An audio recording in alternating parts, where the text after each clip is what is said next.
नमस्ते। उत्तर प्रदेश की राजनीति में सबसे बड़ा सवाल इस समय ये बना हुआ है कि जयंत चौधरी क्या इंडिया गठबंधन छोड़ देंगे? क्या जयंत चौधरी की भारतीय जनता पार्टी से डील हो गई है? क्योंकि मीडिया में जो खबरें आ रही हैं उसका आधार क्या है? अखिलेश यादव ने इस पर प्रतिक्रिया क्या दी? और इसके साथ ही इस बात का विश्लेषण करेंगे कि इन वजहों की, इस तरह के रवैये की जमीन कब तैयार हुई, किन जगहों पर लेकर के मतभेद हो गया और क्या वजह है कि इंडिया गठबंधन एक एक करके बिखरता जा रहा है। इसके पीछे असली वजह क्या है और उत्तर प्रदेश में खासकर इसकी वजह क्या है। तो इन्हीं मसलों पर आज की वीडियो में बातचीत करेंगे, पड़ताल करेंगे कि क्या उत्तर प्रदेश में गठबंधन के खेमे में क्या क्या चल रहा है। स्वागत है आप सबका 4 पीएम न्यूज नेटवर्क पर। मैं हूं डॉक्टर लक्ष्मण यादव। तो उत्तर प्रदेश में इस समय सबसे ज्यादा चर्चा इस बात की हो रही है कि जयंत चौधरी क्या करने वाले हैं। जयंत चौधरी ने जो भी कदम सोचा है उस दिशा में उनके आगे बढ़ने की वजह क्या है। अभी तक तो कोई पुख्ता जानकारी दोनों तरफ के शीर्ष नेतृत्व से नहीं आई है कि चाहे वो समाजवादी पार्टी का गठबंधन हो, उसके शीर्ष नेतृत्व की तरफ से कोई गंभीर टिप्पणी, कोई साझा बयान, वो नहीं आया। अखिलेश यादव जी से जब पूछा गया कि जयंत चौधरी बीजेपी से मिल जाएंगे या इंडिया गठबंधन में रहेंगे, तो उन्होंने दो तीन ठोस बातें कही कि जयंत चौधरी जी बहुत संयमित, सुलझे हुए, अनुभवी नेता हैं। वो कोई भी निर्णय बहुत सोच विचार कर लेंगे और मैं उम्मीद करता हूं कि जयंत चौधरी जब कोई निर्णय लेंगे तो अपने अतीत के संघर्षों को, देश की मुसीबत को, राजनीतिक सरोकारों को विधिवत सोच विचार कर कोई निर्णय लेंगे। जयंत चौधरी की तरफ से अभी कोई टिप्पणी नहीं आई है। उनकी तरफ से कोई शीर्ष नेतृत्व की तरफ से और कोई बात नहीं आई। समाजवादी पार्टी की तरफ से भी अभी कोई टिप्पणी नहीं आई है कि गठबंधन टूट गया या गठबंधन रहेगा। शीर्ष नेतृत्व खामोश है एक तरह से कहें तो। लेकिन मीडिया में बहुत जोर शोर से इस बात की चर्चा हो रही है कि चवन्नी पलट गई। अब आप कहेंगे चवन्नी पलटने का क्या संदर्भ है, तो मैं आपको थोड़ा सा अतीत में ले जाऊंगा। जयंत चौधरी एक बड़े नेता। जयंत चौधरी ने बहुत लंबे समय से अपने राजनीतिक विरासत को सहेजा। आप सबको पता होगा कि चौधरी चरण सिंह एक बड़े नेता, उत्तर प्रदेश के मुख्यमंत्री रहे, केंद्र में मंत्री रहे और प्रधानमंत्री रहे। किसान आंदोलन के बहुत बड़े चेहरे। टाटा बिरला की जागीर नहीं, ये हिंदुस्तान हमारा है, हिंदुस्तान की तरक्की का रास्ता खेतों और खलिहानों से होकर गुजरता है।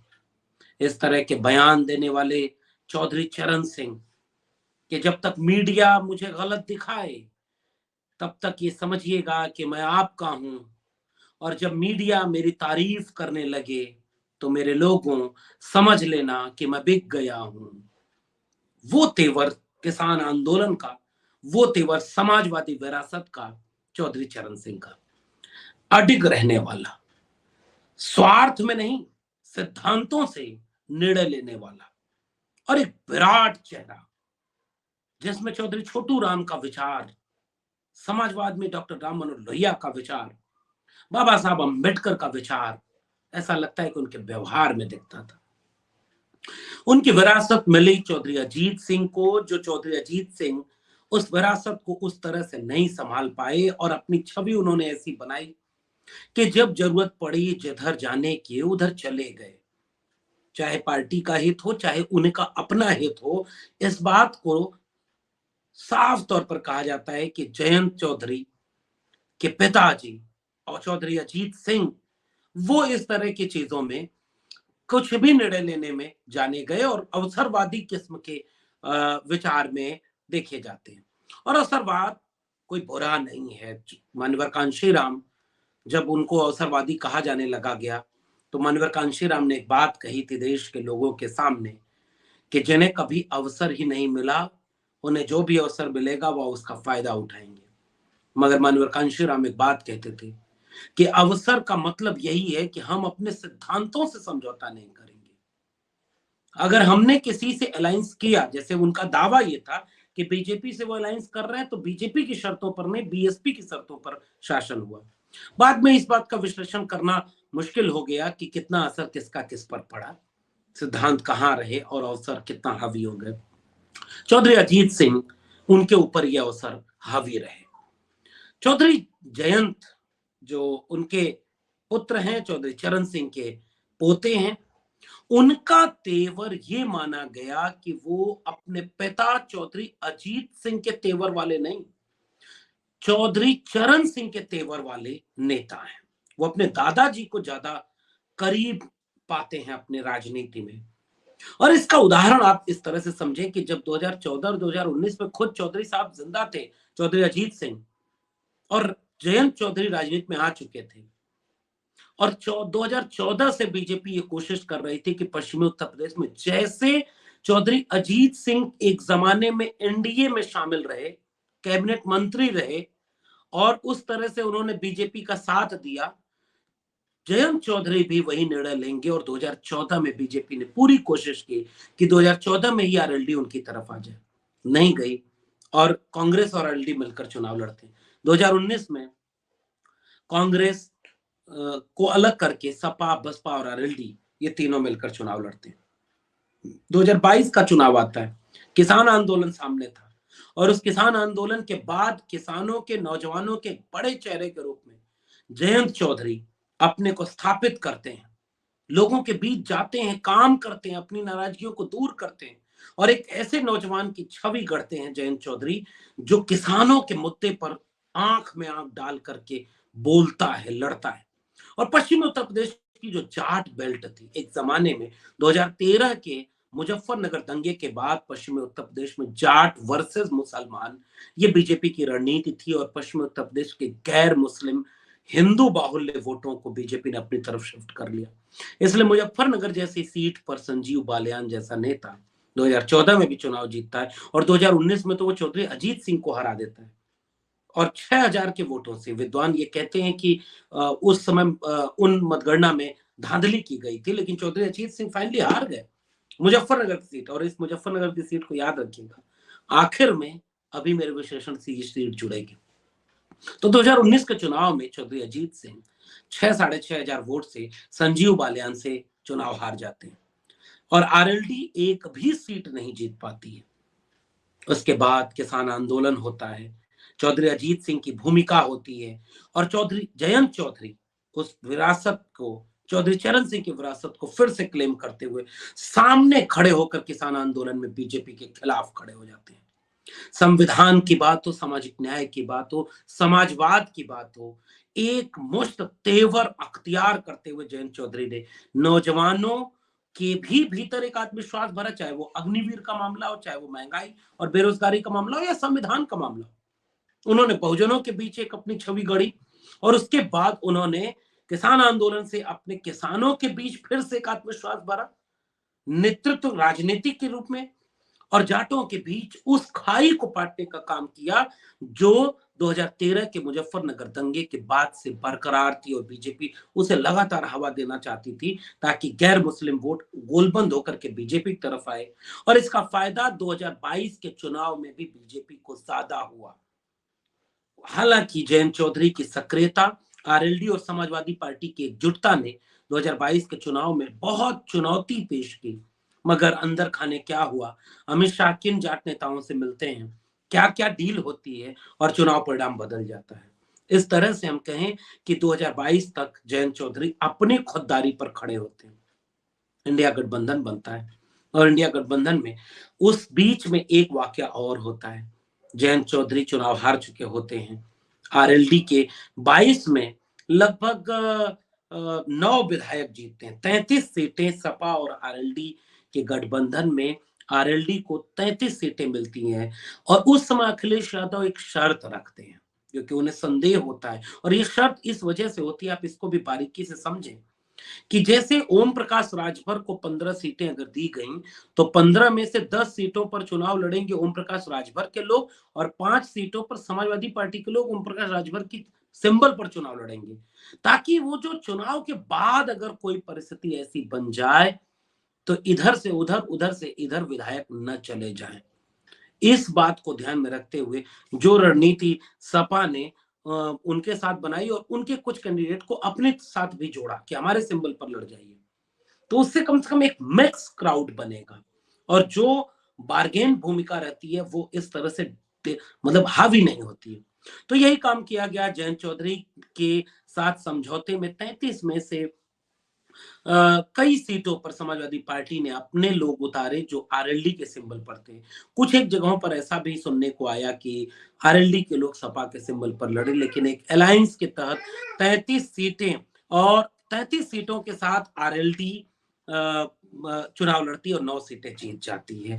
इसके साथ ही दूसरी एक सबसे महत्वपूर्ण बात आती है कि 22 के चुनाव के बाद जब राज्यसभा जाने का पूरा कोटा नहीं होता है आरएलडी का, तो आरएलडी को समाजवादी पार्टी समर्थन देकर के जयंत चौधरी को राज्यसभा भेजती है और उसके बाद 2024 के चुनाव की तैयारी होती है, इंडिया गठबंधन बनता है और इस गठबंधन में जयंत चौधरी और अखिलेश यादव चूंकि पहले से एक साथ थे तो वो इस गठबंधन में शामिल होते हैं। लेकिन एक दो बैठकों के बाद से ही ये सिलसिला शुरू हो गया था कि बीजेपी चाहती है कि गठबंधन टूट जाए और जयंत चौधरी हमारी तरफ आ जाए, क्योंकि पश्चिमी उत्तर प्रदेश में बीजेपी ने तमाम कोशिशों के बावजूद एक कसर समझ रखी थी कि अगर जयंत चौधरी आ जाएं तो पश्चिमी उत्तर प्रदेश में एक मुश्त किसान आंदोलन के प्रभाव को खत्म कर देंगे और फिर से वापस 2014 या 2019 के खासकर 2014 जब एक तरफा चुनाव जीत गई थी बीजेपी पूरे पश्चिमी उत्तर प्रदेश में, सुपड़ा साफ जिसे कहा जाता है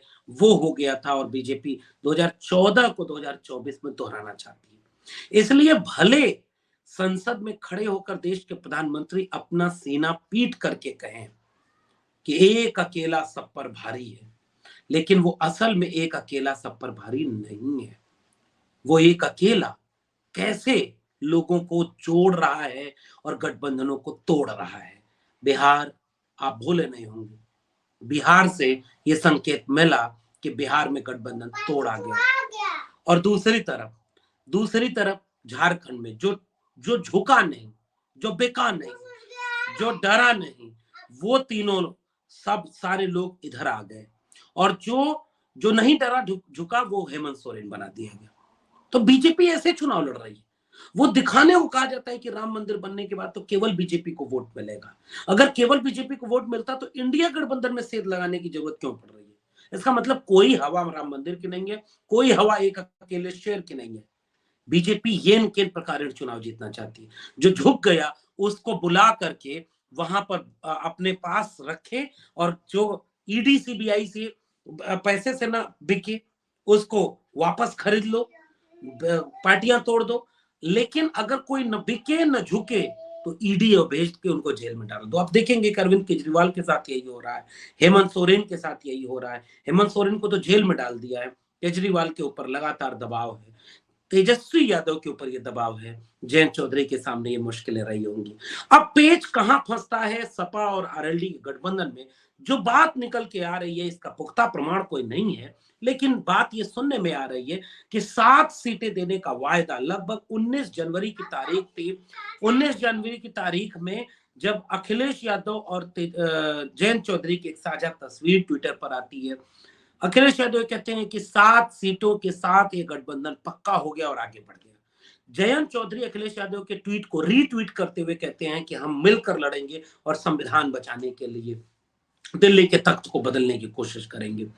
बाद में पता चला कि मतभेद आरएलडी के भीतर से उठा और आरएलडी के नेताओं ने ये कहना शुरू कर दिया कि समाजवादी पार्टी की तरफ से ये जो दबाव है कि 7 में से 4 कैंडिडेट सपा के होंगे, तो वो जो 4 कैंडिडेट सपा के होंगे वहां के विधायकों ने दबाव डालना शुरू किया कि भाई ये तो गलत है।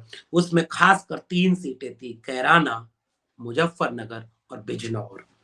और इसी मुजफ्फरनगर का जिक्र मैं थोड़ी देर पहले चौधरी अजीत सिंह की बात करते हुए मैं कहना चाह रहा था। आज भी यह बात फंसी हुई थी कि चौधरी अजीत सिंह कैसे चुनाव हार गए।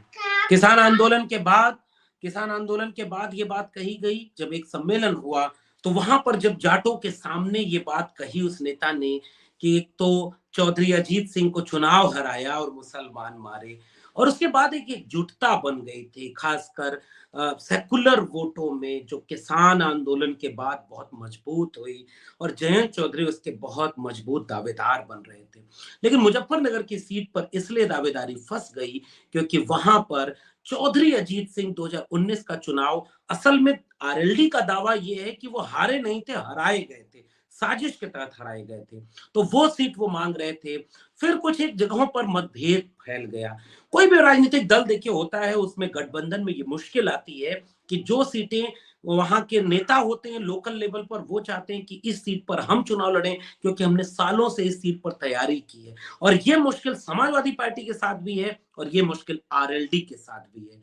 चाहे वो बिजनौर की सीट हो, चाहे वो मुजफ्फरनगर की सीट हो या कैराना की सीट हो। और कैराना की सीट पर आज भी जैसे इकरा हसन वहां पर एक बहुत प्रमुख दावेदार हैं। मुजफ्फरनगर की सीट खुद आरएलडी अपनी तरफ चाहती थी, लेकिन समाजवादी पार्टी की तरफ से वहां पर हरेंद्र मलिक को समाजवादी पार्टी चाहती है कि इनको चुनाव लड़ाया जाए, आरएलडी चाहती है कि वो सीट हमें मिलना चाहिए। तो जो भीतर का दबाव बनता जा रहा था वो आरएलडी की तरफ था भी और सपा की तरफ भी था। सपा की तरफ से वो दबाव उभर नहीं पाया। ये दबाव हो सकता है कि चुनाव में दिखता और कोई उन्हें चुनाव अपने लोग हराने की कोशिश करते, जो कि बीजेपी को छोड़कर देश की हर पार्टी के साथ ये होता है। बीजेपी में नहीं होता। मुख्यमंत्री आप हैं, आपको मुख्यमंत्री पद से हटा दिया जाए, एक पर्ची पकड़ा दी जाए, कोई विरोध नहीं कर सकेगा, भले वो मीडिया के सामने रो दे, बदहवास हो जाए, लेकिन विरोध आप नहीं करेंगे अगर आप बीजेपी में हैं। लेकिन आप किसी पार्टी में हो, चाहे कांग्रेस हो, चाहे सपा हो, चाहे आरएलडी हो, उसमें एक मुश्किल ये आती है कि अंदर से जिसको टिकट नहीं मिलता वो दूसरे नेता को जीतने नहीं देना चाहता है, क्योंकि उसका अपना करियर खत्म हो जाएगा। और ऐसा एक दबाव आरएलडी के भीतर से आने लगा कि साहब ऐसे तो हम लोग इतनी मेहनत किए और आरएलडी तो खत्म हो जाएगी। तो वो दबाव, एक दबाव आरएलडी की तरफ अंदर से आने लगा। फतेहपुर सीकरी की सीट को लेकर के भी एक विवाद आया, क्योंकि सपा ने गठबंधन में वो सीट कांग्रेस को दे दी और आरएलडी का दावा था कि मथुरा के करीब है फतेहपुर सीकरी, तो हमारा भी वो एक दावा वहां पुख्ता होता है। ऐसे दबाव बनते जा रहे थे। जयंत चौधरी पर ये दबाव दिखने भी लगे थे, लेकिन पिछले दिनों जब गठबंधन तोड़ने की बात आ रही थी तो जयंत चौधरी ने ट्वीट किया कि जब दूध ही खाना है तो खीर क्यों ना खाई जाए। इसके बाद कयासों के बाजार बहुत तेज हो गए थे कि अब तो जयंत चौधरी इंडिया गठबंधन को तोड़ देंगे, बीजेपी में शामिल हो जाएंगे। लेकिन कुछ दिनों बाद होता यह है कि जयंत चौधरी इंडिया गठबंधन में शामिल होते हैं और ये बयान भी देते हैं कि मैं चवन्नी थोड़े हूं जो पलट जाऊंगा, हम उसूलों की राजनीति करते हैं, हम संविधान विरोधियों के साथ नहीं जाएंगे।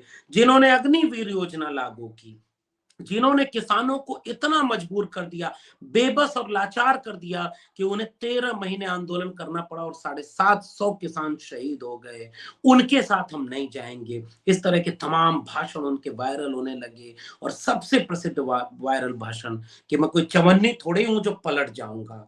और उसके बाद जयंत चौधरी इंडिया गठबंधन की बैठक में शामिल होते हैं, एक ट्वीट करते हैं, फोटो जिस फोटो में 3 लोगों के आई कार्ड होते हैं इंडिया गठबंधन के, तेजस्वी यादव, अखिलेश यादव और जयंत चौधरी। मनाया जाता था कि जयंत चौधरी अपने दादाजी चौधरी चरण सिंह के ज्यादा करीब हैं, वो सिद्धांतों उसूलों की राजनीति करते हैं। मगर बीजेपी की तरफ से वही वाली कोशिश जिसके लिए मैं बार बार आपसे कह रहा हूं, अगर एक शेर अकेला भारी है तो उसे गठबंधन तोड़ने की, इंडिया गठबंधन तोड़ने की, इतना बड़ा गठबंधन बनाने की क्या मजबूरी है। उसे नीतीश कुमार भी चाहिए, उसे हेमंत सोरेन को भी चाहिए, अगर नहीं आए तो जेल में डाल दो, उसे केजरीवाल चाहिए, नहीं आए तो ईडी भेज दो, उसे जयंत चौधरी भी चाहिए और नहीं आए तो इंडिया गठबंधन तोड़वा दो। बीजेपी की तरफ से प्रस्ताव भेजा जाता है कि आप उत्तर प्रदेश में भी हमारी सरकार है, उसमें भी शामिल हो जाइए। केंद्र में आ जाइएगा, हम आपको एक कैबिनेट मंत्री केंद्र में दे देंगे, एक राज्यसभा आपके पास है, हम राज्यसभा भी एक दे देंगे, आपके एक या दो कैबिनेट मंत्री हम बना देंगे उत्तर प्रदेश में, और पश्चिमी उत्तर प्रदेश में आपको 4 सीटें दे रहे हैं, जिसमें एक सीट 5वीं मुजफ्फरनगर की अभी भी फंसी हुई है, क्योंकि वहां से बीजेपी के सांसद संजीव बालियान 2014 में भी चुनाव जीते, 2019 में भी चुनाव जीते। आरएलडी चाहती है कि नहीं, हमें चौधरी अजीत सिंह का वो अधूरा ख्वाब पूरा करना है, इसलिए मुजफ्फरनगर की सीट भी हमें चाहिए। तो 5वीं सीट को लेकर के अभी बातचीत चल रही है, और मीडिया की खबरों को माने तो अमित शाह और जयंत चौधरी के बीच भेंट मुलाकात हो चुकी है, गठबंधन टूट चुका है, इंडिया गठबंधन, और बीजेपी में शामिल होने की सारी कवायद जयंत चौधरी पूरी कर चुके हैं, क्योंकि उनके पार्टी के भीतर से इस तरह के दबाव आ रहे हैं कि सपा ने हमारे साथ धोखा किया है, भले 7 सीट देने की बात की, लेकिन उनमें से 3 से 4 तो अपने कैंडिडेट उतार रहे थे, और बीजेपी उनको 4 सीट देने को तैयार है, जो चारों आरएलडी के होंगे। अब माना यह जा रहा है कि कोई भी पार्टी बहुत दिनों तक विपक्ष में कितनी मजबूत रह पाएगी, उसके लोकल लेवल पर लीडर होते हैं जिनके पास छोटे छोटे एसडीएम और सीओ चले जाएं तो उनको 20 जगह पर फंसा सकते हैं, परेशान कर सकते हैं, जेल में डाल सकते हैं, उनके कारोबार, उनके बिजनेस व्यापार और उनके लड़ने की जगहों को खत्म कर सकते हैं। पार्टी भीतर से कमजोर होती है, तो बीजेपी ने पहले वो कोशिश शुरू कर दी, और आप देखेंगे कि पूरे उत्तर प्रदेश में बाहर से आपको दिखता होगा कि बीजेपी बहुत मजबूत है, लेकिन अंदर से वोट कौन डालता है वो यहां से होगा, वो दबाव। ऐसा खबर आ रहा है कि मीडिया के बातों को सही माने तो बीजेपी की तरफ से एक दबाव उनके लोकल लेवल के पार्टी नेताओं पर भी डाला गया। उनके प्रवक्ता भूपेंद्र चौधरी ने एक ट्वीट कर दिया है कि जब तक पार्टी की तरफ से कोई स्पष्ट निर्देश ना आ जाए, न कोई मीडिया बहस में शामिल होगा, न कोई किसी तरह का बयान देगा। समय का इंतजार सब कर रहे हैं, और इस बात का इंतजार कर रहे हैं कि अगर अखिलेश यादव ने कहा कि वो बहुत संजीदा और अनुभवी नेता हैं, तो कोई भी निर्णय सोच समझ कर लेंगे। किसान आंदोलन के लोग भी टकटकी लगा के बैठे हैं कि जयंत चौधरी क्या निर्णय लेते हैं। हम जैसे लोग भी इस बात को अभी सोच रहे हैं, समझ रहे हैं, क्योंकि अभी तक स्पष्ट कुछ नहीं हुआ है। क्या नीतीश कुमार बनकर अपना सारा उसूल, सिद्धांत, और जैसे नीतीश कुमार बीजेपी से लड़ना चाह रहे थे तो इंडिया अलायंस बनाए, इंडिया अलायंस ठीक से काम नहीं कर रहा था तो बीजेपी में जाकर मिल गए।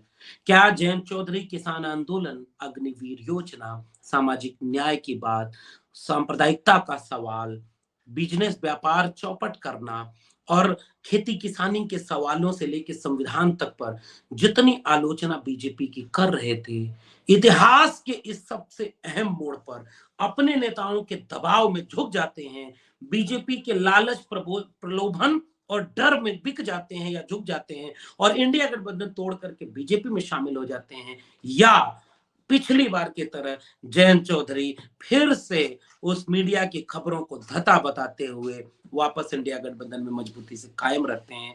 इतिहास भी इस बात का इंतजार कर रहा है कि जयंत चौधरी क्या करने वाले हैं, लेकिन संकेत ये मिल रहे हैं कि जयंत चौधरी शायद बीजेपी की तरफ झुकते जा रहे हैं। अगर ऐसा होता है तो यह उत्तर प्रदेश की राजनीति के लिहाज से बहुत बड़ा परिवर्तन होगा।